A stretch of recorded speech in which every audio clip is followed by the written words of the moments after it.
मेरा नाम अर्जुन है। यह बात उस समय की है जब मेरी उम्र 17 साल की थी। हम जॉइंट फैमिली में रहते थे। मेरे पापा के 4 भाई थे और मेरे पापा सबसे छोटे थे। उन सब की औलादें जवान थीं और सब अपने अपने घरों के हो गए थे। सबके यहाँ बेटियां थीं, लेकिन मैं उस खानदान का इकलौता बेटा था। इसी वजह से सबका लाडला था।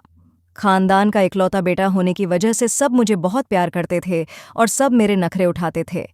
मेरे सारे चाचा मुझे ऐसे प्यार करते थे जैसे मैं असल में उनका अपना ही बेटा हूँ। मेरे मुंह से निकली हुई कोई भी ख्वाहिश 2 ही मिनट में पूरी कर दी जाती थी। पर उस घर में एक ही इंसान ऐसा था जिसने मेरे साथ फिलहाल तो क्या, आज तक मुझसे प्यार से बात तक नहीं की थी, जिसने मुझे कभी प्यार भरी नज़रों से भी नहीं देखा था, जो मेरा इतना ख्याल भी नहीं रखती थी जितना ख्याल रखना मेरे लिए उनका हक बनता था। उसने कभी मेरी हिम्मत तक नहीं बढ़ाई, कभी मुझे यह तक नहीं कहा कि मैं उसके लिए अहम हूँ, और वह थी मेरी माँ। मेरी माँ मेरे साथ सौतेले बेटे जैसा सुलूक करती थी। मैं पढ़ाई में अच्छा था, हर बार फर्स्ट आता था, फिर भी वह मेरी तारीफ नहीं करती थी। कोई भी अच्छा काम करता तो भी वह मुझसे गुस्सा ही होती थी। पापा भी अक्सर उन्हें समझाते थे कि ऐसा क्यों करती हो। सब रिश्तेदार भी कहते थे कि इस औरत को अपने बेटे की कदर ही नहीं है। एक दिन मेरी माँ ने तंग आकर सबके सामने कह दिया कि हाँ, मैं एक बेटे की माँ हूं तो क्या करूं, इसमें कौन सी बड़ी बात है। तुम लोगों के घर में सिर्फ बेटियां हैं, इसलिए तुम्हारे लिए यह बात बड़ी होगी, मेरे लिए कोई बड़ी बात नहीं है। तुम लोगों को इतना एहसास है तो तुम कर लिया करो इसकी फिक्र, लेकिन मुझे मेरे हाल पर छोड़। मैंने आज तक अपनी माँ से कोई बदतमीजी नहीं की थी। उसके हुक्म के खिलाफ जाकर कोई भी काम नहीं किया था। फिर भी उसका रवैया मेरे साथ ऐसा क्यों था? मेरी यह बात बिल्कुल भी समझ में नहीं आती थी। मुझे यह भी पता चला कि एक बार मेरे पापा ने मेरी माँ से जबरदस्ती डाइवोर्स भी ले ली थी, लेकिन फिर उन्होंने दोबारा शादी की थी। माँ ने मुझे इस बात की वजह तक नहीं बताई। वह मुझे अपने दुख तक नहीं बांटती थी, पर वह तो मेरी माँ थी। मैं फिर भी उनसे मोहब्बत करता था। एक चाची का रवैया भी सबके साथ बहुत ज्यादा बुरा था, लेकिन वह तो सबके साथ ही ऐसी थी और हम जानते थे कि वह है ही ऐसी। लेकिन मेरी माँ मेरे कसिन्स के साथ अच्छे से पेश आती थी। पर मैं उनका अपना बेटा था, लेकिन मुझसे प्यार नहीं करती थी। मैं उनकी मोहब्बत के लिए तरसता रहता था। इसके अलावा हर रात मेरी माँ मुझे एक जहर जैसा कड़वा शरबत पिलाती थी। यह काम वह मेरे बचपन से कर रही थी। उन्होंने एक दिन भी नागा नहीं की थी। पहले मैं छोटा था, उनकी बात मान लेता था, पर मुझे उनका यह रवैया बिल्कुल भी समझ नहीं आता था कि आखिर वह मुझको यह शरबत क्यों पिलाती थी। बस यही एक काम था जो वह मेरे लिए करती थी, और रात को मेरे कमरे में मेरे लिए वह शरबत लेकर आया करती थी और उसे वक्त तक मेरे पास ही बैठी रहती थी, जब तक मैं उस शरबत को नहीं पी लेता। वह शरबत पीने से मेरी तबीयत बहुत खराब हो गई। रात को मेरे पेट में बहुत तेज दर्द हुआ। सारा घर बहुत परेशान हो गया और मुझे रात को ही डॉक्टर के पास ले जाया गया। डॉक्टर ने कहा कि आप जो भी पी रहे हैं उसे अब ना पिए। फिर अगली रात मैंने अपनी माँ को वह शरबत पीने से मना कर दिया। अपनी सेहत के बारे में भी बताया, पर वह नहीं मानी, जैसे उनको मेरी कोई फिक्र ही नहीं थी। क्या वह नहीं जानती थी कि मैं रात ही अस्पताल से वापस आया हूँ? यहाँ तक कि मैंने अपनी माँ को साफ साफ मना कर दिया था कि मुझे इस तरह की कोई भी चीज़ नहीं पीनी है, पर उनको मेरी ज़रा भी फिक्र नहीं थी। सिर्फ इतनी ही फिक्र थी कि बस मैं किसी तरह वह जहर जैसा शरबत पी लूँ। आज पहली बार मैंने यह शरबत पीने से मना किया था। मैं अपने इरादे का पक्का था। वह समझ गई थी कि शायद आज मैं उनकी बात नहीं मानूंगा। मैंने वह शरबत नहीं पिया। वह मुझसे मिन्नतें करती रही। वह बहुत परेशान लग रही थी। अचानक उनके मुंह से ऐसी बात निकल गई जिसने मुझे हैरान कर दिया। उन्होंने इतना ही कहा कि अगर मैंने वह शरबत नहीं पिया तो गजब हो जाएगा। तुम प्लीज़ ये शरबत पी लो। अगर तुमने यह शरबत नहीं पिया तो क़यामत आ जाएगी। कुछ ऐसा हो जाएगा जो मैं तुम्हें नहीं बता सकती। बस तुम मेरी बात मान लो। पर मैं नहीं माना। वह रोते हुए मेरे कमरे से चली गई। आज मुझे उनके रोने की भी कोई परवाह नहीं हुई, बल्कि मैं तो यह सोच रहा था कि इनको अपनी जिद बदलनी होगी। फिर मैं सुकून से सो गया और सुबह एक बुरी खबर के साथ मेरी आंख खुली। वह बुरी खबर सुनकर मेरे पैरों के नीचे से ज़मीन निकल गई। वह बुरी खबर यह थी कि मेरी माँ अब इस दुनिया में नहीं रही। वह रात को ठीक ठाक सोई थी और सुबह पता चला कि रात के किसी पहर ही उनकी मौत हो गई थी। उनकी मौत की वजह समझ में नहीं आई, न तो उनको कोई बीमारी थी, न ही उनके साथ में कोई हादसा हुआ था। आखिर ऐसा कैसे हो सकता है? मेरे दिमाग में सवाल तो बहुत है, पर सवालों से ज्यादा दम था। मेरी माँ ने जो कहा था उस बात में कि शरबत पी लो नहीं तो कुछ हो जाएगा, क्या मेरी माँ का इशारा इस तरफ था? और वह शरबत पीने से मेरी माँ की जिंदगी पर क्या असर हो सकता था? ये बात मेरी समझ से बाहर थी, लेकिन मैं खुद को मुजरिम महसूस कर रहा था। क्या मैं अपनी माँ की मौत की वजह बना था? अगर मैं वह शरबत पी लेता तो आज मेरी माँ जिंदा होती। सवाल और सदमा मिलकर दोनों मेरी जान ले रहे थे। मैं दिमागी मरीज की तरह बन गया था। मैं बहुत रोया था। मेरे लिए यह सदमा बहुत बड़ा सदमा बन गया था। घर में शोक का माहौल था। पापा भी सदमे में थे। कुछ दिन बाद मैं अपने दोस्त के घर चला गया। वह भी मुझे तसल्ली दे रहा था और वहां से आने में मैं लेट हो गया। ये पहली बार था कि मैं अपनी माँ की मौत के बाद घर से निकला। आसमान पर चांद था। उसकी चांदनी और सितारों के टिमटिमाती रोशनी ने माहौल को खुशगवार बनाया हुआ था। रात के सन्नाटे में अकेले यह मेरा पहला चांस था जब से मेरी माँ इस दुनिया से गई थी। मैंने वह शरबत नहीं पिया था। तब से ही मेरे सर में बहुत दर्द रहने लगा, ऐसा दर्द जिसको मैं नज़रअंदाज भी नहीं कर सकता था। इसलिए मैं डॉक्टर के पास गया और उसने कहा कि शायद टेंशन और सदमे की वजह से आपके सर में दर्द है। पर मैं जानता था कि असल वजह क्या है। ये दर्द तो मेरी जान ही नहीं छोड़ रहा था। घर के हालात भी कुछ अजीब हो गए थे। मेरी एक कजिन सीढ़ियों से गिर गई और उसका सर फट गया। वह बिस्तर पर पड़ी थी कि दूसरी भी बहुत ज्यादा बीमार हो गई। मेरी एक चाची किचन में काम कर रही थी और उनके पैरों पर गर्म दूध गिर गया। और इधर मेरे चाचा ने सिर्फ मुझे बताया कि कारोबार में बहुत ही मुश्किलें आ रही हैं। और मेरे पापा तो तब से ही बीमार थे। जब से मेरी माँ इस दुनिया से गई थी, वह तो बिस्तर से ही लगे पड़े थे। मुझे समझ नहीं आ रहा था कि आखिर यह सब हो क्या रहा है। मेरे सर का दर्द भी नहीं जा रहा था। मैं दवाइयाँ खाकर पागल सा हो चुका था। चाचा ने कारोबार में नुकसान की बात मेरे पापा को नहीं बताई और मुझे भी कहा कि यह बात घर में किसी को नहीं बताना, क्योंकि सब और भी परेशान हो जाएंगे। घर में सब कह रहे थे कि जब से मेरी माँ गई है तो घर के हालात भी खराब हो गए हैं। पर मुझे लग रहा था कि बात सिर्फ यही नहीं थी, बात तो कुछ और भी है। फिर मुझे मेरी माँ की बात याद आ गई। अगर मैंने वह शरबत पीना छोड़ दिया तो सब कुछ खत्म हो जाएगा। मैं अपनी माँ के कमरे में गया और तलाश करने लगा कि वह शरबत कैसे बनाती थी। उनकी एक डायरी मिली जिसमें एक पेज पर कुछ लिखा था। उसको देखकर मैं हैरान रह गया। उस पर शायद किसी का पता लिखा था, जिसके नीचे लिखा था, मुसीबत में इससे मिले।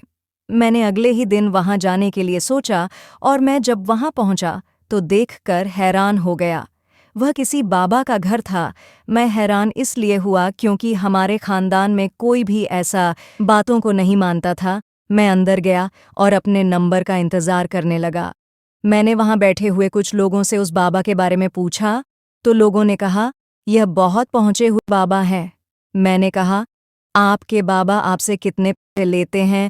कम से कम 1,000 तो लेते ही होंगे। तो वह कहने लगे कि यह 1 भी रुपया नहीं लेते। मैंने कहा, अच्छा, जो अपनी मर्जी से दे दे तो क्या वह रख लेते हैं? उसने कहा कि नहीं नहीं, यहाँ ऐसा कोई रिवाज नहीं है। अगर फिर भी कोई जिद करें कि कुछ देना चाहता है तो बाबा उसे कहते हैं कि वह गरीबों में कोई चीज़ बांट दे, उसका फल तुम्हें भी मिल जाएगा। लेकिन बाबा किसी से 1 रुपया भी नहीं लेते थे। यह बात सुनकर मैं हैरान हो गया, लेकिन फिर भी मेरा ऐसी चीज़ों पर कोई भरोसा नहीं था। मैं बाबा के कमरे में दाखिल हुआ तो वह मुझे देखकर चौंक से गए। उनके चौंकने का तरीका ऐसा था कि मैं भी हैरान हो गया कि आखिर यह क्या सोचकर इस तरह से हैरान हो रहे हैं। और फिर उन्होंने एक बहुत ही अजीब हरकत की। उन्होंने वहां बैठे सब लोगों को बाहर भेज दिया। फिर उन्होंने मुझसे ऐसी बात की कि मैं फिर से हैरान हो गया। उन्होंने मुझसे कहा कि तुम अभी तक जिंदा हो, मुझे तो लगा था कि तुम मर गए हो। आखिर उनकी इस बात का क्या मतलब था? मैं तो उनको पहली बार देख रहा था और मुझे क्या मर जाना चाहिए था? मैं उनके सामने बैठा और उनसे पूछा कि आप मुझे कैसे जानते हैं? मैं तो जिंदगी में आपको पहली बार देख रहा हूँ। फिर आपने मुझे देखते ही ऐसी बात क्यों कही? आपने उन सबको बाहर क्यों भेज दिया? आखिर क्या बात है? मुझे बताइए। मैंने उनको सब कुछ बताया कि मेरी माँ इस दुनिया से चली गई है और मेरे घर में पता नहीं क्या क्या हो रहा है। सब कुछ तबाह होता जा रहा है, कारोबार भी तबाह होते जा रहे हैं और घर के लोग भी बीमार हैं। मेरे सर में भी अब हर वक्त दर्द रहता है। फिर उन्होंने मुझे एक ऐसी बात बताई जिसको सुनकर मैं हैरान रह गया। उन्होंने कहा कि तुम खानदान में अकेले लड़के हो, यानी सारी जायदाद के वारिश हो, इसलिए तुम्हारे दादा ने सब कुछ तुम्हारे नाम कर दिया था। तुम्हारे बाकी के चाचा को यह बात जहर लगी। उन सब की बीवियों ने मिलकर तुम पर बहुत बड़ा काला जादू करवाया था। वह जादू बहुत ही भयानक था। हम भी हैरान थे कि कोई इस कदर पत्थर दिल कैसे हो सकता है, किसी पर ऐसा जादू कैसे करवा सकता है। इस जादू की वजह से तुम बस 2-3 महीने ही जी पाते, पर तुम्हारी माँ, जो कि एक अच्छे दिल वाली औरत थी, उसको सब कुछ पता चल गया था।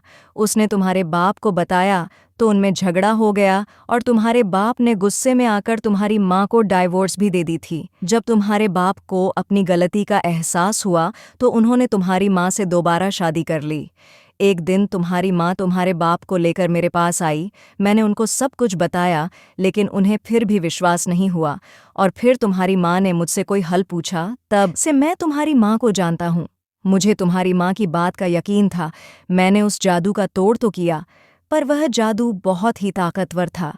यह जादू सिर्फ तुम पर जब तक ही असर करेगा जब तक तुम 18 साल की नहीं हो जाते, लेकिन तब तक तुम्हें वह रोज मंत्र वाली जड़ी बूटी वाला शरबत पीना था। यह जड़ी बूटी वह मुझसे ही ले जाती थी और तुमने वह नहीं पिया, इसलिए सबसे पहले उस जादू का असर तुम्हारी माँ पर हुआ, क्योंकि वही थी जिसकी वजह से जादू रुका हुआ था। और फिर तुम पर भी उसका धीरे धीरे असर होने लगा। मैंने हैरान होकर पूछा कि यह जादू मुझ पर मेरी चाची ने करवाया है, तो फिर उन पर भी मुसीबतें क्यों आ रही हैं? तो बाबा ने बताया, क्योंकि अब यह जादू खत्म होने वाला है, इसीलिए उन लोगों पर भी इसका असर हो रहा है। अभी तुम्हारे 18 साल के होने में 1 महीना और बाकी है। बस तब तक तुम वह शरबत पीते रहो और उसके बाद उस जादू का असर खत्म हो जाएगा। तुम्हारी माँ तो अब वापस नहीं आ सकती, पर शायद तुम्हारी जान बच जाएगी। वह इसीलिए तुम पर सख्ती करती थी ताकि तुम उससे डर कर रहो और उसकी बात मानो, वरना वह तुम्हें रोज ऐसा कड़वा शरबत पीने के लिए मजबूर क्यों करती? फिर जब मैं वहां से वापस आया तो मैं बहुत दुखी था। मैंने अपनी जिद में आकर अपनी माँ को ही खो दिया। एक बार भी नहीं सोच सकता था कि मन तो माँ होती है, उसकी मोहब्बत कभी कम हो ही नहीं सकती। मैंने अपने पापा को यह सब कुछ बताया, लेकिन मेरे पापा अभी भी यह बात मानने को तैयार ही नहीं थे कि उनका खानदान ऐसा कर सकता है। उनका कहना था कि तुम्हें इतनी मोहब्बत मैंने नहीं की जितनी मोहब्बत मेरे भाइयों और उनकी पत्नियों ने की है, और मेरा उनके लिए बस यही कहना था कि उनकी मोहब्बत के पीछे असल में उनका एक मकसद छिपा हुआ था। आपने मेरी माँ की बात नहीं मानी, यहाँ तक कि उनको एक दफ़ा डिवोर्स भी दे डाली, सिर्फ अपने खानदान वालों के लिए। आप क्यों नहीं समझ रहे हो मेरी बात को? मेरी माँ सच कह रही थी। मैंने भी उन सारी चीज़ों को महसूस किया है। मैं कोई छोटा बच्चा नहीं हूँ। मेरे पापा ने मेरी कोई बात नहीं मानी। मैंने अपनी माँ की वह डायरी अपने पास रख ली और उसमें यह भी लिखा था कि तुम्हारे पापा यह बात भी नहीं मानेंगे, क्योंकि वह अभी भी इस जादू के असर में है, इसलिए मैंने अपने पापा को उनके हाल पर छोड़ दिया। अब मैं उस बाबा से ढेर सारी जड़ी बूटी ले आया और घर में बैठकर अपने लिए खुद ही शरबत बनाने लगा। फिर मैं यह भी सोचने लगा कि इस शरबत को बनाने में कितनी मेहनत लग रही है और यह काम छुपकर भी करना पड़ रहा है, तो मेरी माँ ने सब घर वालों से छुपकर मेरी जान बचाने की खातिर क्या कुछ नहीं किया, और मैंने जाते जाते भी उनसे बदतमीजी कर दी। यह शिकवा मुझे खुद से सारी जिंदगी रहेगी। मैंने 1 महीने तक वह शरबत पिया और 18 साल का होने के बाद शहर छोड़कर मुंबई चला गया। जाने से पहले मैंने अपने सब घरवालों को कहा कि मैं आपकी झूठी मोहब्बत को अपनी सच्ची मोहब्बत समझ रहा था। आप सब ने मेरे साथ जो किया है उसका मकसद नाकाम हो गया, सिर्फ मेरी माँ की वजह से। मेरी माँ वापस नहीं आ सकती, लेकिन मैं आप लोगों को कभी माफ़ नहीं करूँगा। मैंने वह घर छोड़ दिया और मुंबई में रहने लगा। बहुत ही मेहनत से पढ़ाई की, अपना घर बनाया और फिर एक होटल बनाया जिनको मैंने अपनी माँ का नाम दिया। इस बात का मुझे बहुत दुख था कि मेरे पापा मेरे साथ नहीं आए। मेरे पापा को भी अब दौलत से कोई मतलब नहीं था और मुझे भी नहीं चाहिए थी मेरी खानदानी दौलत, जिसने मेरे अपनों को ही मेरा दुश्मन बना दिया। मैं खुद को बहुत खुशनसीब समझता था। मुझे क्या पता था कि मेरे घर वालों की मोहब्बत के पीछे नफ़रत भरी पड़ी है। सलाम है मेरी माँ को, जिसने सारी ज़िंदगी इस राज को अपने सीने में दफ़न रखा, सिर्फ़ इसीलिए कि वह मेरी जान बचा सके। और ऐसे ही वह इस दुनिया से चली गई। दोस्तों, अर्जुन ने घर छोड़ने का जो फ़ैसला लिया, क्या वह सही है या गलत? हमें कमेंट करके ज़रूर बताएं। अगर आपको हमारी कहानी पसंद आई है तो वीडियो को लाइक करें, चैनल पर नए हैं तो चैनल को सब्सक्राइब करें और हाँ, नोटिफिकेशन बेल को ज़रूर दबाएं ताकि अगली अपडेट सबसे पहले आप